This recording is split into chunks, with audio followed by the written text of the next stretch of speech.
మీ ఎలాంటి వ్యాపార ప్రకటనలకైనా వెంటనే మా ఛానల్ సంప్రదించండి. ప్రస్తుతం మనతో పాటు ప్రముఖ ఆధ్యాత్మికవేత్త ఆస్ట్రోన్యూమరాలజిస్ట్ శ్రీమతి జయప్రద గారు మనతో ఉన్నారు. మేడంతో మాట్లాడతాం. నమస్కారం మేడం. నమస్తే అమ్మా, శ్రీమాత్రే నమః.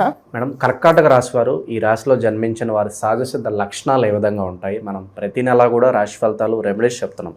సో ఓవరాల్గా ఈ రాశి వాళ్ళకి జీవితాంతం చేసుకునే పరిహారాలు అన్ని విధాలా కలిసి రావాలి, ఎటువంటి ఆటంకాలు రాకూడదంటే ఎవరిని ఎక్కువగా ఆరాధించాలి, ఏ ఆలయాలకు వెళ్తూ ఉండాలి, ఏ దశలో వీళ్ళకి బాగా కలిసి వస్తుంది, ఓవరాల్గా ఈ రాశి యొక్క పూర్తి జీవితం మాకు తెలియజేయండి. తప్పకుండా. కర్కాటక రాశి అనగానే ఏంటంటే చాలా సున్నితమైన మనస్తత్వం ఉన్న రాశి అనమాట. ఇది రాశి తత్వాల్లో వాటి జలతత్వ రాశి అంటాం. జలతత్వ రాశి అంటే వాటర్ లాంటిది. అంటే నీళ్లు మనకి ఏ విధంగా మౌల్డ్ చేస్తే ఎలా మారుతాయో, అంటే ఒక బౌల్లో వేస్తే బౌల్ లాగా, గ్లాస్లో వేస్తే గ్లాస్ లాగా, ఒక ప్లేట్లో వేస్తే ప్లేట్ పలంగా ఎలా కనిపిస్తుంది మనకి, వీళ్ళ తత్వం అలా ఉంటుంది. అంటే వీళ్ళు ఎవరితో అయినా కలిసిపోగలుగుతారు. ఎంత కలిసిపోతారో అంత దూరంగా ఉంటారు. జనాల్లో ఉన్న ఒంటరి వాళ్ళు వాటి వీళ్ళు. అంటే చుట్టూ 10 మంది ఉన్నా వీళ్ళు ఒంటరిగా ఆలోచిస్తూ ఉంటారు. అంతేగాని వాళ్ళతో కలిసిపోయాం కదా అంటే వాళ్ళు మనతోటే ఉన్నారు, మనతోటే తింటున్నారు అని చాలా మంది అనుకుంటారు. మాతోటే ఉంటాడు, మాతోటే తిరుగుతాడు కదా ఏంటి అని చెప్పి. దేని మీద డిపెండెన్స్ కాదు, దేని మీద ఇంట్రెస్ట్ అనేది కాదు. వాళ్ళకి ఎవరు ఇష్టమో, ఏది ఇష్టమో దాంతో ఎక్కువగా కనెక్ట్ అయి ఉంటారు. ఇప్పుడు వాళ్ళకి పేరెంట్స్ అని కానీ, స్నేహితులని కానీ, తర్వాత సిస్టర్స్ అని కానీ, బ్రదర్స్ అని కానీ, ఇలా వీళ్ళతో వాళ్ళతో ఉండాలని ఉండదు. వీళ్ళ మనసుకి ఎవరు నచ్చుతారో అది వాళ్ళకి తెలుసు. సో వాళ్ళతోటే ఉంటారు వీళ్ళు. కాకపోతే బయటికి మాత్రం అందరితో ఉన్నట్టు కనిపిస్తారు, అందరితో ఉన్నట్టు ఉంటారు, అందరితో మాట్లాడినట్టు అనిపిస్తారు. కానీ అస్సలు వీళ్ళు ఎవరితోటి కలవలు, ఎవరితోటి మాట్లాడలేరు. వాళ్ళకి నచ్చిన విషయాల్లో ఎవరికి షేర్ చేసుకోకుండా అందరూ వీళ్ళు చెప్తారు, నాకు ఈ ప్రాబ్లం వచ్చింది, నాకు ఈ కష్టం వచ్చింది, ఎలా చేయాలి, ఏం చేయాలని అన్నీ ఓపికగా వింటారు. సొల్యూషన్స్ కొన్నిటికి ఇస్తారు, కొన్నిటికి ఇవ్వరు. సైలెంట్గా విని వెళ్ళిపోతుంటారు, నేనేం చేయలేను దాంట్లో అని చెప్పేసి.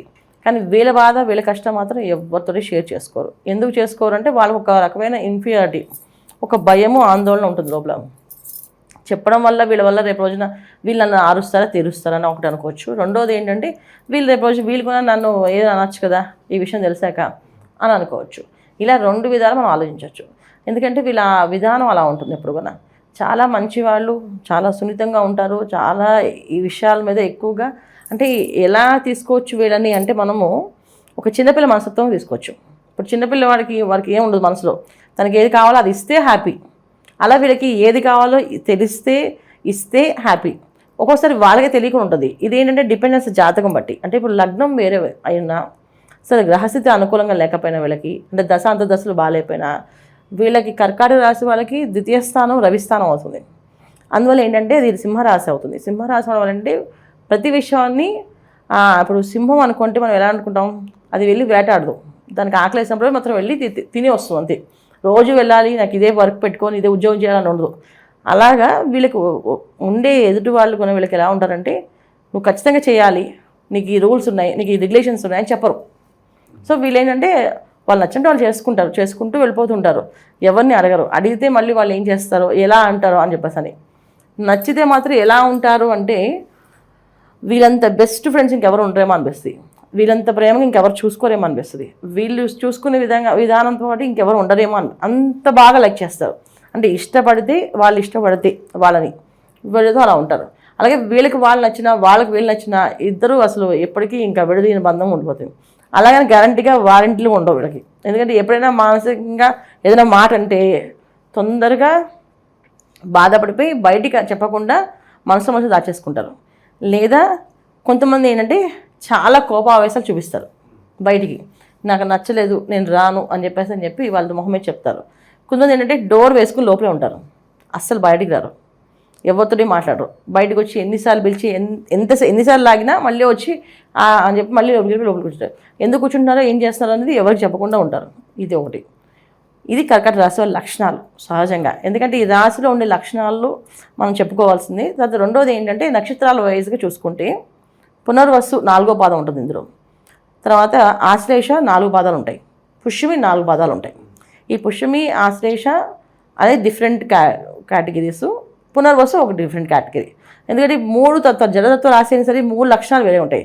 ఇక్కడ ఆశ్లేష వాళ్ళు చాలా చాలా బెటర్ కర్కాటక రాశిలో. ఎందుకంటే వాళ్ళు చాలా ధైర్యవంతులు, సాహసవంతులు, ఏ పనైనా చేసే సామర్థ్యత ఉన్నవాళ్ళు. ఎంత సామర్థ్యత ఉంటుందంటే అసలు వాళ్ళ ఈ పని చేయగలరు అని వీళ్ళు ఇంత బాగా చేస్తారా అనుకోరమాట, అంత బాగా చేస్తారు. ఇది ఆశ్లేష వాళ్ళు కర్కాటక రాశిలో. అదే పుష్యమి నక్షత్రం వాళ్ళకి ఖచ్చితంగా ఇన్ఫీరియారిటీ కొంచెం ఎక్కువగా ఉంటుంది. ఏ విషయాన్ని తొందరగా ఎవరితోటి ఎక్స్పోజ్ అవ్వరు, చెప్తే అది ఎలా తీసుకుంటారో, వాళ్ళు ఏ విధంగా ఆలోచిస్తారని లోతైన ఆలోచనలు ఎక్కువగా ఉంటాయి వాళ్ళకి. పెద్దరికం ఎక్కువగా ఉంటుంది. పెద్దరికంగా ఏ విషయమైనా ఆలోచించి చెప్తూ ఉంటారు, సలహా ఇస్తారు కావాలంటే, ఇది ఇలా చేసుకోండి, మీ ఇష్టమైతే చేసుకోండి అని చెప్పేసి. అది కూడా ఏంటి, వాళ్ళు నచ్చితే వచ్చి ఇస్తారు, లేకపోతే అది కూడా ఇవ్వరు. ఇక పునర్వసు తీసుకుంటే పునర్వసు మాత్రం చాలా డిఫరెంట్. దీంట్లో ఎంత డిఫరెంట్ అంటే ఒక పూజ పునస్కారము భక్తి ఆ తత్వంలో వెళ్తుంది. మనుషుల్ని తొందరగా నమ్మరు, భగవంతుడితో ఎక్కువ చెప్పుకుంటారు. ఏ విషయమైనా భగవంతుడు చెప్పుకుంటారు, ఆ దేవుడే నాకు న్యాయం చేస్తారు, దేవుడు చెప్తారు. దేవుడితో ఎక్కువ చెప్పడానికి, ఏదైనా పూజ చేసుకోవడానికి, ఏదైనా పని చేయడానికి దానికి సిద్ధంగా ఉంటారు. మనుషులతో ఏది పంచుకోరు వాళ్ళు. ఇది ఇవ్వట. సో ఇలా 3 తత్వాలు ఈ రాశిలో ఉన్నాయి. ఇప్పుడు ఏదైనా ఒక రాశి తీసుకుంటే ఈ రాశి ఈ లక్షణాలు కలిగి ఉంటుందని చెప్పవచ్చు. కానీ కర్కాటక రాశికి మాత్రం మనకి ఇదే పద్ధతిలో ఉంటారు వీళ్ళు అని చెప్పలేము. ఎందుకంటే దీంట్లో బుధ నక్షత్రమైనది ఆశ్లేష నక్షత్రం ఉంది, అలాగే శని భగవాన్ నక్షత్రమైన పుష్యమి నక్షత్రం ఉంది, అలాగే గురువు అధిపతి అయిన పునర్వసు నక్షత్రం ఉంది. అంటే ఇప్పుడు ఈ గ్రహాల్లో మనం ఏం తీసుకుంటే 3 పెద్ద గ్రహాలే. సో బుధుడు తెలివైన వాడే, మామూలు తెలివితేటలు కాదు. అసలు ఆ తెలివితేటలు మనం అసలు ఓసారి తట్టుకోలేము, అంత తెలివితేటలు ఉన్నవాళ్ళు. అయితే దీంట్లో ఏం తీసుకోవచ్చు మనం, ఈ ఆశ్లేష నక్షత్రం పాపగ్రహాలు దగ్గరగా ఉంటుంటే పాప ఫలితాలు ఎక్కువగా ఇస్తారు. అంటే కూరాత్ములు, మనం వాళ్ళు బాగా మూర్ఖులు, మొండి వాళ్ళు కూడా అంటాం కదా, ఇది ఆశ్లేషకు వస్తుంది. అలాగే మంచివాళ్ళు, దానగుణం ఉన్నవాళ్ళు, దయాదాక్షిణాలు చూసేవాళ్ళు, ఏ విధమైన పనైనా సరే ఎదుటి వాళ్ళు మానవత్వంతో ఆలోచించి చేసేవాళ్ళు కూడా ఆశ్లేష వస్తుంది. 2 రకాలు కూడా ఆశ్లేషకు వస్తాయి. ఇది దీంట్లో ఏంటంటే డిపెండ్స్ ఆన్ వీళ్ళకి జాతక పరిశీలన, అంటే వాళ్ళ లగ్నం ఏమైందో చూస్తే లగ్నాన్ని బట్టి వీళ్ళ లక్షణం మారుతుంది. ఇది ఆశ్లేష నక్షత్రానికి, పునర్వసు నక్షత్రానికి, పుష్యమి నక్షత్రానికి, కర్కాటక రాశి వాళ్ళకి. వివాహ వ్యవస్థ కావచ్చు, వ్యాపార వ్యవస్థ కావచ్చు, ఇక ఏమన్నా ప్రేమ ఇలాంటివి ఏమన్నా ఉంటే ఓవరాల్గా శత్రువుల పరిస్థితి, వాళ్ళ జీవితం ఎలా ఉంటుంది, ఓవరాల్గా ఎలాంటి పరిస్థితులు వీళ్ళకి ఎదురవుతాయి అంటారు? ఓవరాల్ శత్రువులు అనేది వీళ్ళకి అంతర్గతంగా ఉంటారు నాన్న, ఖచ్చితంగా శత్రువులు ఉంటారు. అది వీళ్ళకి తెలియదు. వీళ్ళు అసలు వెన్నుపోటు పొడిచే లక్షణాల్లో ఎక్కువగా శత్రువులు ఉంటారు వీళ్ళకి. అది వీళ్ళకి ఎక్కువగా ఉంటుంది. చాలా వెన్నుపోటు పొలుసు పక్కనే ఉండి ఇంట్లో ఉండే వాళ్ళే శత్రువులుగా ఉంటారు వీళ్ళు. అసూయ ద్వేషం ఎక్కువగా ఉంటుంది వీళ్ళ మీద. అది ఇంట్లో వాళ్ళే, బయట వాళ్ళు కాదు. అంటే బయట వాళ్ళంటే ఎవరు తెలియని వాళ్ళు కాదు, తెలిసిన వాళ్ళు, స్నేహితులు అవ్వచ్చు, బంధువులు అవ్వచ్చు, తర్వాత ఇంట్లో సొంత వాళ్ళు కావచ్చు, వీళ్ళందరూ కూడా వెన్నుపోటు పొడిచేవాళ్ళు. అంటే బాగా నవ్వుకుని, అంటే వీడికి ఎంత ఉంది, మామూలు చేస్తారు, చూద్దాం, వాళ్ళ టైం వచ్చినప్పుడు చూద్దాం అని అనుకునే బాధ కూడా. వాళ్ళని అడగకపోయినా అలా అసూయ ద్వేషాన్ని ఎక్కువగా ఉంటుంది. ఎందుకంటే చంద్రుడు ఒక రాశి కదా, అది ఆకర్షణ శక్తి ఎక్కువగా ఉంటుంది. ఆకర్షణ శక్తి ఎక్కువ ఉన్నప్పుడు ఏమవుతుందంటే ఏమి చెప్పాలి, మనం నవ్వినా తుమ్మినా దగ్గినా ఎదుటి వాళ్ళు శత్రుత్వమే పెంచుకుంటారు, మిత్రుత్వం పంచుకోరు. ఎందుకంటే వీళ్ళకి ద్వితీయ వచ్చేసి సింహరాశి అయింది. సింహరాశి ఎప్పుడు కొనేది ధనకారకుడు. అండ్ తర్వాత మనకి భార్య ఏ ఉంటుందా, భర్త కానీ ఎలా వస్తున్నది మన ద్వితీయ స్థానం చూడొచ్చు. ఈ ద్వితీయ స్థానం నేత్రస్థానం కూడా అంటాం. అంటే మనకి సంబంధించినవి చాలామందికి కళ్ళకి ఎఫెక్ట్ అవ్వడం కానీ, కళ్ళుకి సరిగ్గా కనిపించకపోవడం కానీ కారణం కూడా ఈ కర్కాటక రాశి వాళ్ళకి ఉంది లక్షణం. అంటే చూపు కొంచెం మందగించడం, ఆలోచన విధానాలు కొంతమంది మందంగా పనిచేయడం, ఇవన్నీ కూడా దానివల్ల ఉంటాయి. కొంతమంది బాగా స్వార్థంతో ఆలోచిస్తుంటారు కర్కాటక రాశి వాళ్ళు, దీనికి కూడా ఇదే కారకత్వం అవుతుంది.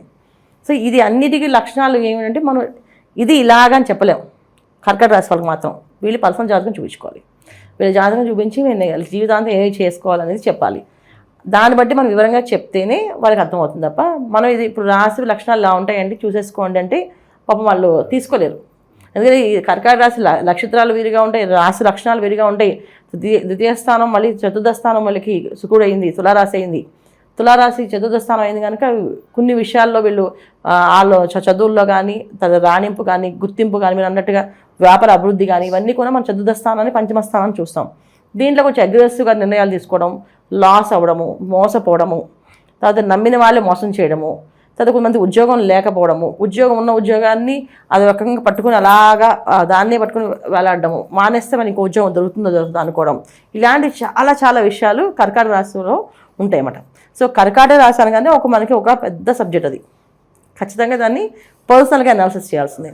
ఒక పర్సనల్గా అనాలిసిస్ అంటే వాళ్ళ జాతకము లగ్నం ఏమైందో, ఇప్పుడు నడుస్తున్న దశ ఏమిటో, అంత దశ ఏమిటో, ఇవి చూసి వీళ్ళకి వివరణ ఇవ్వగలం. అదర్వైజ్ వీళ్ళకి మనం మీరు చేసేసుకోండి అని చెప్పడానికి లేదు. వివాహ వ్యవస్థ ఎలా ఉంటుంది, ఎటువంటి ఛాలెంజింగ్ సిచ్యువేషన్స్ ఉంటాయి, పార్ట్నర్స్ గురించి ఏమైనా చెప్తారా? ఖచ్చితంగా. అంటే వివాహ విషయంలో వచ్చినప్పటికీ వీళ్ళకంటే వచ్చిన వాళ్ళు కమాండింగ్ ఎక్కువగా ఉంటుంది. ఆ కమాండింగ్ వీళ్ళు తట్టుకోలేరు. అప్పుడు ఏమవుద్ది వీళ్ళకి ఒక్కొక్కసారి డివోర్స్ అవ్వడము, లేకపోతే విడిగా ఉండిపోవడము, ఒక కలమైన రైలు పట్టాలని జీవితం అంటారు కదా, అలా అలా కలిసి ఉండడము. ఒక పిల్లలు పుట్టారనుకోండి, సో పిల్లల కోసం అలా డిపెండ్ అయి ఉండిపోవడం అలా జరుగుతుంది. లేకపోతే ఎవరో ఒకరు ఇప్పుడు వీళ్ళ లగ్నం బాగుందనుకోండి, ఖచ్చితంగా అవతల వాళ్ళు వీళ్ళకి లొంగే ఉంటారు, వీళ్ళు చెప్పినట్టు చేస్తారు. అది అబ్బాయి అవ్వచ్చు అమ్మాయి అవ్వచ్చు, ఎవరైనా సరే ఆపోజిట్ పర్సన్స్ వీళ్ళ లగ్నం బలంగా ఉంటే ఖచ్చితంగా వీళ్ళు చెప్పినట్టు వింటారు. కొంతమంది వివాహాలే అవ్వవు. కర్కాటక రాశిలో కొన్ని నక్షత్రాలు వాళ్ళకి వివాహాలే అవ్వవు. ఎందుకంటే వాళ్ళకి చేసుకోవడానికి వాళ్ళు అనుకున్న లక్షణాల్లో దొరకరు. ఆ లక్షణాల కోసం వెతుక్కుంటూ వయసు అయిపోతుంటుంది. అది జరుగుతుంది. లేట్ మ్యారేజ్లు కలిసి వస్తాయి అంటారా, లేదంటే ఎర్లీగా చేసుకుంటేనే బాగుంటుంది అంటారు? కర్కాటక రాశి కాదు, లేట్ మ్యారేజ్ ఎవరికి పనికిరాదమ్మా. లేట్ అవుతుంది కదా, అది అంత ట్రెండ్ అంతా సెటిల్ అవ్వాలి, లేట్ గానే చేసుకోవాలి అంటున్నారు. అందువల్లే వ్యవస్థ ఇలా నాశనం అయిపోతుంది. ఎందుకంటే లేట్గా చేసుకోవడం వల్ల ఏమవుతుందంటే పర్సనల్గా ఈగోస్ పెరిగిపోతాయి. అది మనిషికి నాకంటూ ఇలా కావాలి, ఇలా ఉండాలి, అలా దాంతోపాటు వయసుతో పాటు ఆలోచనలు మారుతుంటాయి, ఆలోచనలు అభిప్రాయాలు మారుతుంటాయి. ఇప్పుడు ఇచ్చే గుణం అది తగ్గిపోతుంటుంది, అడ్జస్ట్ అయ్యే గుణం తగ్గిపోతుంటుంది. ఎందుకంటే డిపెండ్స్ ఎప్పుడైతే ఇప్పుడు ఒక చిన్న కుటుంబంలో చిన్న పిల్లలుగా ఉన్నప్పుడు ఏమవుద్ది, నువ్వు అడ్జస్ట్ అవ్వాలి, నువ్వు ఇవ్వాలి, నీకంటే చిన్నవాళ్ళని నువ్వు ప్రేమగా చూసుకోవాలి, పెద్దవాళ్ళని గౌరవించాలి అని ఏదైతే చెప్తూ ఉంటాం. ఈ జోన్లో నుంచి వాళ్ళు అలా అలా గ్రో అవుతుంటారు. ఇలా ఎప్పుడైతే వీళ్ళు గ్రో అయినప్పుడు ఆ విషయాల నుంచి వీళ్ళు ఇండిపెండెంట్గా వచ్చినప్పుడు వెంటనే పెళ్లి చేయలేదు అనుకోండి, అప్పుడు వాళ్ళు ఇండిపెండెంట్ అలవాటు అయిపోతుంది. ఇక బతుకం ఇండిపెండెంట్గా ఉండడం, సో వాళ్ళు నచ్చినట్టుగా ఉండడం, వాళ్ళు నచ్చినట్టు చేసుకోవడం. అప్పుడు సడన్గా ఇంకో మనిషితో అడ్జస్ట్ అవ్వాలంటే అడ్జస్ట్ అవ్వరు వీళ్ళు. అందుకే చిన్న వయసులోనే పెళ్లి చేయాలంటాం. ఎందుకు చిన్న వయసులో అంటే ఎప్పుడైతే అడ్జస్ట్ అయ్యి వస్తున్నారు. ఒక ఇంట్లో 3 పిల్లలు ఉన్నారు, 3 బెడ్రూమ్స్ ఉండవు కదా వాళ్ళకి. ఒక తల్లిదండ్రులకు ఉంటుంది, ఒకటి వీళ్ళు 2 పిల్లలు, మగ పిల్లలు అయితే 2కి ఒక రూమ్ ఇస్తారు, ఆడపిల్ల అయితే ఒక సపరేట్ రూమ్ ఇస్తాం. సో ఇప్పుడు 2 మగ పిల్లలు అడ్జస్ట్ అయ్యి ఆ రూమ్లో అడ్జస్ట్ చదువుకుంటారు కదా.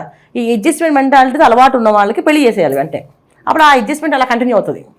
ఎప్పుడైతే వీళ్ళు డిపెండ్ అవ్వకుండా ఇండిపెండెంట్గా మొదలైందో, ఈ ఇండిపెండెన్స్ అనేది 5 years 6 years 7 years అలవాటు అయిపోయింది అనుకోండి, ఒక 10 years అలవాటు అయిపోయింది అనుకోండి, ఇప్పుడు పెళ్లి చేస్తామంటే వాళ్ళు ఇంకా అడ్జస్ట్ అవ్వలేరు.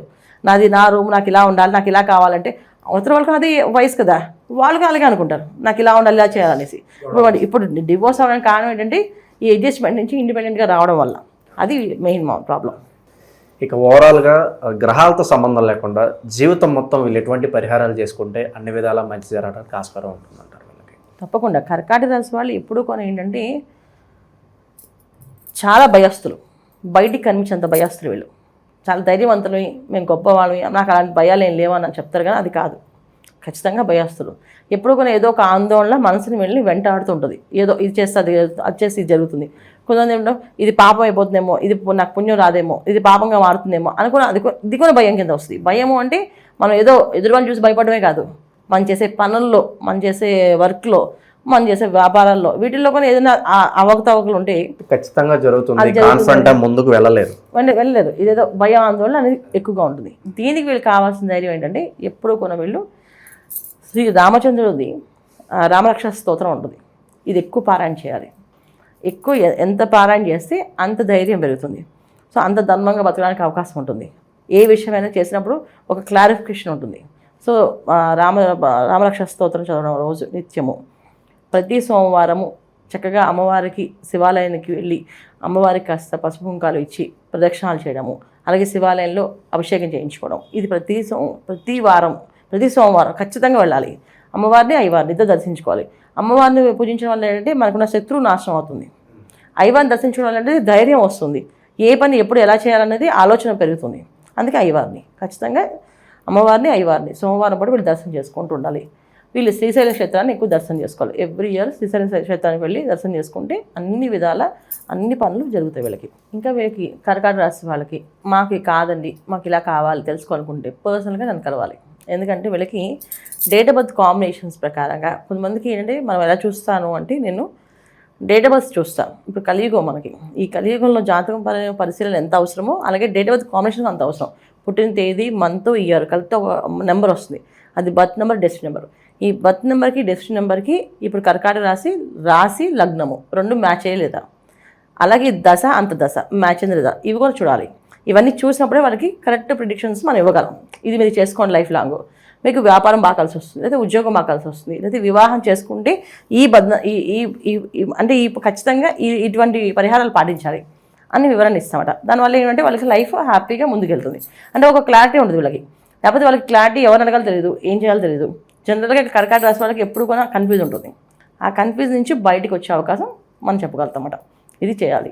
ఓవరాల్గా ఈ రాశి వాళ్ళ గురించి, వాళ్ళ జీవితం ఏ విధంగా ఉండిపోతుంది, ఎలాంటి జాగ్రత్తలు తీసుకోవాలి, అద్భుతంగా వివరించారు. ధన్యవాదాలు. నమస్తే మా శ్రీమాత్రే నమః.